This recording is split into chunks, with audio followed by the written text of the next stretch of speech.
na katulad nito, natatrap ng bigas ang ethylene gas at hindi nagdi-disperse sa hangin. Ang process na ito ay mas effective sa thick-skinned fruits tulad ng avocado, apple, mangga, saging at melon. O di ba amazing? Pero alam mo Sally, may bonus na chika ko para sa'yo. Bukod kasi sa pagpapahinog ng prutas, pwede rin gamitan ng bigas as dehumidifier. Ang bigas ay may natural characteristic na nag-a-absorb ng moisture sa hangin. Ilagay mo lang ang bigas sa isang breathable cloth na tulad nito o kaya sa lumang stocking. Tapos isabit sa damp area sa bahay tulad ng ilalim ng lababo, mga drawers at cabinets para maiwasan ang pag-aamoy kulob. Bukod sa pagiging bida sa hapagkainan, ang dami pang ibang benefits na maaaring makuha sa bigas. O di ba, Sally, nakaka-happy? Happy healing morning po! Kung meron po kayong tanong o kailangan nyo ng tips tungkol sa mga bagay-bagay para dumali ang buhay, i-text na yan sa Healing Galing Happy Girls at your service. Ipadala ang iyong request kasama ng iyong pangalan sa 0921-445-0355 at sasagutin ng ating Happy Girls para sa inyo. O diba? Nakaka-happy! Paano ginagamot ng tatay ang asthma mo? Naalala mo pa? Ay, yung butiki nga po, nakikita ko na lang na pinapakain ako. Nakita mo bang hinuhuli niya? Hindi po. Ah. Nakita ko na lang nasa kutsara siya. Dating hikain si Esther na palaging na-ospital. Pero hindi na ngayon. Paano siya gumaling the Healing Galing way? Ang galing! Susunod na!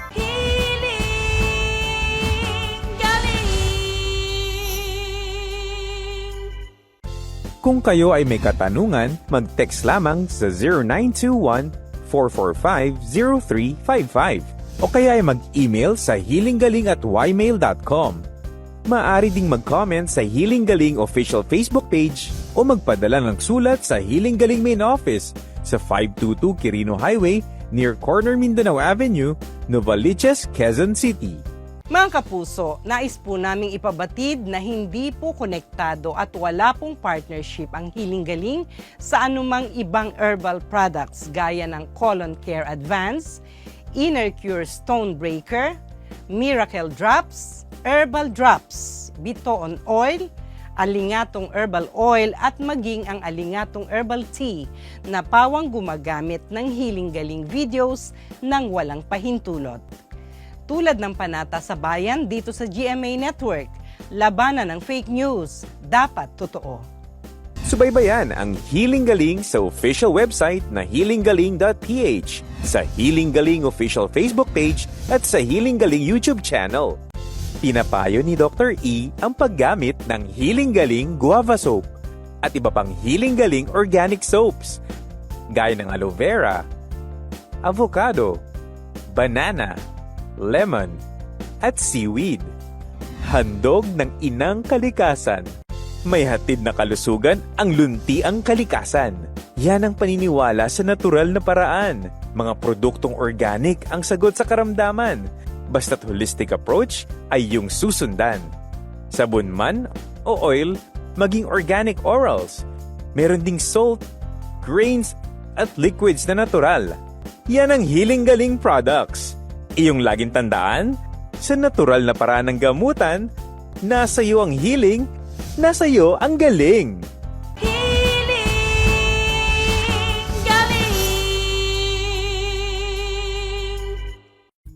Narito ang ilang mga karaniwang triggers ng pag-atake ng hika ayon sa Asthma and Allergy Foundation of America. Una, allergens o mga bagay na kung saan allergic ang may hika tulad ng dust mites, pollen, at molds. Pangalawa, mga irritants sa hangin tulad ng usok ng sigarilyo, air pollution, siga, alikabok, at mga kemikal.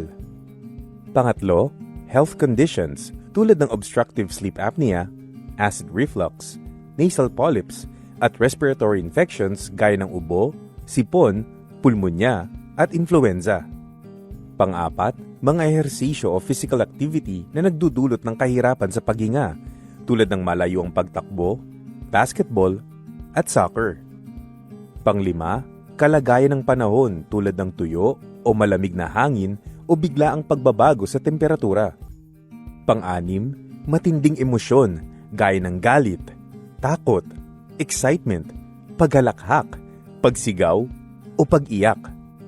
At pampito, mga gamot gaya ng aspirin at NSAIDs at mga beta blockers. Kung may hika, kailangang maging mapagbantay sa mga karaniwang triggers na nabanggit para maiwasan ang mga ito at maagapan ang pag-atake. Mga tunay na kwento ng kagalingan, The Healing Galing Way. Ang galing!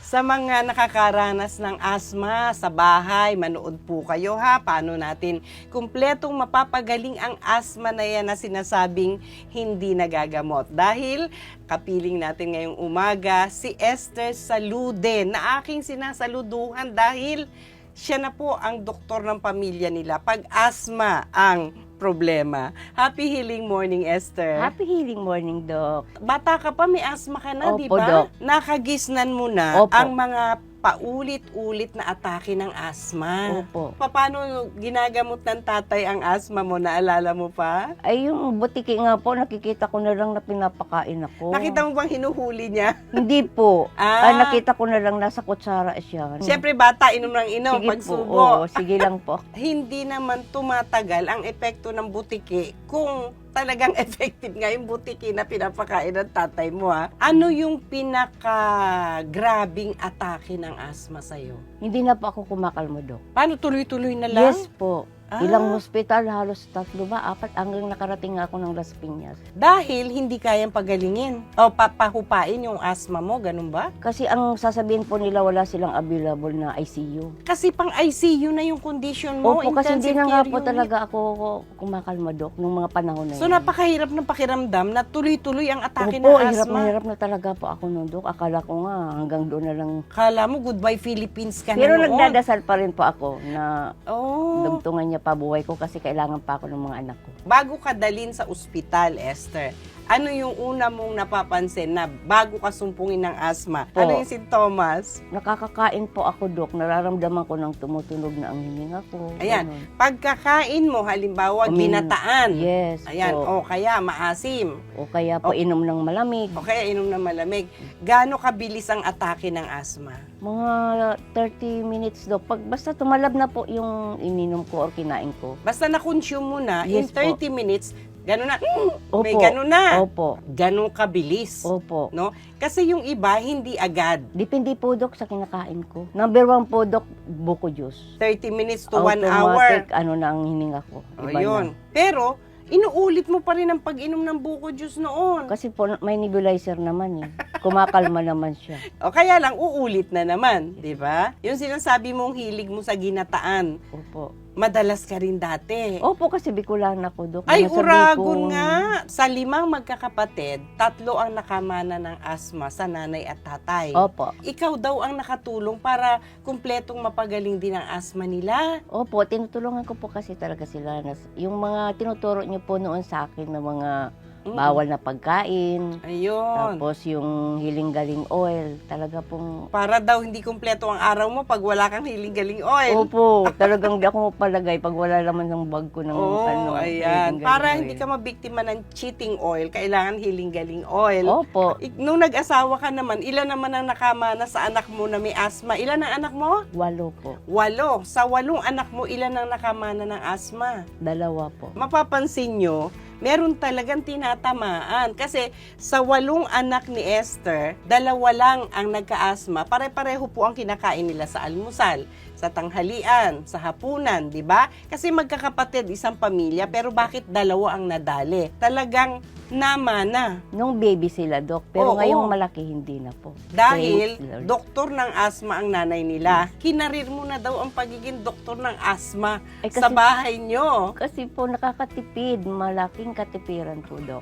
Paano mo ba nakilala ang hiling-galing? Dahil po sa kapatid ko, sinabihan niya lang ako, ate, sabi, try mo kaya yung hiling-galing product. Kasi nanonood siguro siya sa hiling-galing. Opo, tapos hinanap namin po yon yung outlet sa Las Piñas. So Doon. sa hiling-galing Las Piñas Doon outlet po talaga ka. ako. So Yes. paano mo inaagapan para sa mga nanay na nanonood sa atin ngayon? Paano ba ang dapat gawin ng nanay kung ang asma ay umatake sa kanilang anak? Dati po, Doc, nininebulizer ko siya.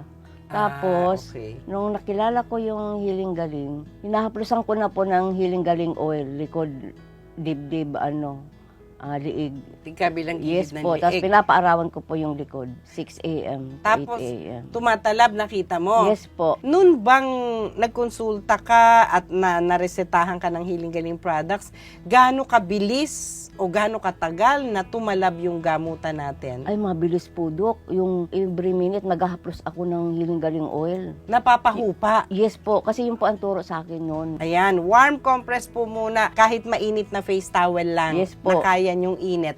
Para mag-open yung skin Yes pores, po. para pumasok agad yung Healing Galing oil. Ganun po ang ginagawa ko, Dok. Paano ang paghaplos mo ng Healing Galing oil? Talagang Sa ano po dibdib siya, muna. dibdib. Tapos, yung mga anak ko po, nagpapatulong ako sa likod ko. Sa likod naman. Opo. O kailangan may katuwang ka. Kaya Ayun. mabilis yung aking recovery. At available ang ating herbal cleansing tea. Yes po. Pag meron po kayong herbal cleansing tea, buksan nyo agad yung pouch, lagay nyo lang sa tasang maliit, buhusan ng mainit na tubig, haluin, inumin nyo na po kaagad, hindi natutuloy ang sumpong ng asma. Saka sabi niyo po kasi, Dok, paarawan ang likod anytime. Ang ganda ng pakiramdam sa morning sunlight Yes po. exposure. O, lalo na pag bagong ligo, na bagong haplos ng Healing Galing oil. Pagkaligo mo ba, haplos ka Yes po. kaagad? Yun ang pinaka-lotion mo? Yes po. O, ilang taong ka na ngayon? 58 po. 58. Kaya pala flawless ang skin, Esther. Healing Galing oil pa Yes more. po. May B1, B6, B12 pa rin. Opo. Kasi naman, habang may ugat tayo, ay kailangan ng suporta ng B1, B6, B12. Opo. Ngayon, para tumibay ang baga, iwasan ang hamog at malalamig na lugar, at lahat ng malalamig na pagkain, iced beverages, lalo na halo-halo, 'di ba? Ang sarap pa naman ng halo-halo. O di mamaya asthma ka diyan, 'di ba? Mas maganda kung warm water na lang ang iinumin sa halip na iced beverages. Nasanay ka na din, hindi mo na hinahanap-hanap yung malalamig. Nasanay na talaga po ako, Dok. Pagkagising ko, warm water talaga iniinom ko. Hanggang sa gabi, bago matulog. Nag-gain ka ba ng weight nung nawala na ang asthma mo? Medyo po. Mas payatot ka dati, di ba? Opo. Ayan. So habang lumalakas ang baga, gumaganda ang immune system, nag-gain ng weight. Tama-tama lang, hindi naman matabang-mataba. Kaya tayo dito sa Healing Galing, Esther, holistic ang approach. Nagpapaaraw, nandyan ang healing food tablet natin, no? Pampalakas ng baga, pampataas ng immune system. Ang herbal vitamins B1, B6, B12, yung tugmang pagkain at yung tiyaga sa haplos ng Healing Galing oil Yes sa po. dibdib, sa likod, at dito sa mga kulani, Opo. sa tigkabilang gilid ng liig, di ba? Kaya sinasabi po sa Western medicine na hindi naman gumagaling ang asthma, minamanage lang. Pero dahil nandito po si Esther na siyang doktor na ng mga hikain sa kanilang pamilya, ay napakatagal na since 2019, no? Na hindi ka na sinusumpong ng asthma, sabi mo, nung naging pasyente ka namin. Thank you, Lord. Di na ako nakabisita ng hospital, Dok. Oh, yun. Simula nung So natutuwa ako at after 6 years, nagkita na naman tayo. Thank you, At Doc. lalo kang gumaganda, Esther, at lalong maganda ang katawan mo. Tuloy-tuloy na at napakagandang balita para sa akin na ikaw ay katuwang ko na sa pagpapagaling ng asthma. Salamat po Diba? sa Diyos. Oh. Diba? Nagkakita tayo ulit. Yan. Sa pamilya pa lang ni Esther, malaking ginhawa na sa Healing Galing na hindi na sila tatakbo sa amin dahil nandyan si Esther. Oh, Thank you Erica. very much, Thank Esther. you, ha? Doc. Maraming salamat po. Maraming salamat sa iyo. Napatunayan po sa karanasan ni Esther na hindi kailangang kumain ng maraming butiki o forever na mag-nebulizer para sa hika dahil maaaring mawala po ang hika sa natural na paraan basta't may tiyaga at may disiplina sa gamutan. At kung may pahabol po kayong mga katanungan, ipagpapatuloy po natin ang talakayan tungkol sa hika at iba pa sa ating e-consulta live online program mamayang alas 9 hanggang alas 11 ngayon din pong umaga sa Healing Galing official Facebook page at sa Healing Galing YouTube channel. Muli ako po ang inyong lingkod sa kalusugan, si Dr. Edinel Calvario, na lagi nagpapaalala, may hatid na kalusugan ang lunti ang kalikasan. Happy healing morning po!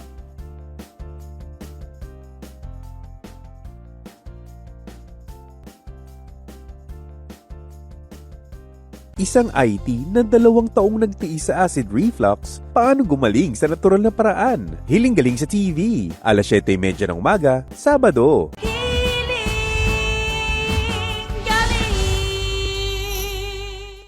Pinapayo ni Dr. E ang paggamit ng Hiling Galing Guava Soap at iba pang Hiling Galing Organic Soaps, gaya ng aloe vera, avocado, banana, lemon, at seaweed.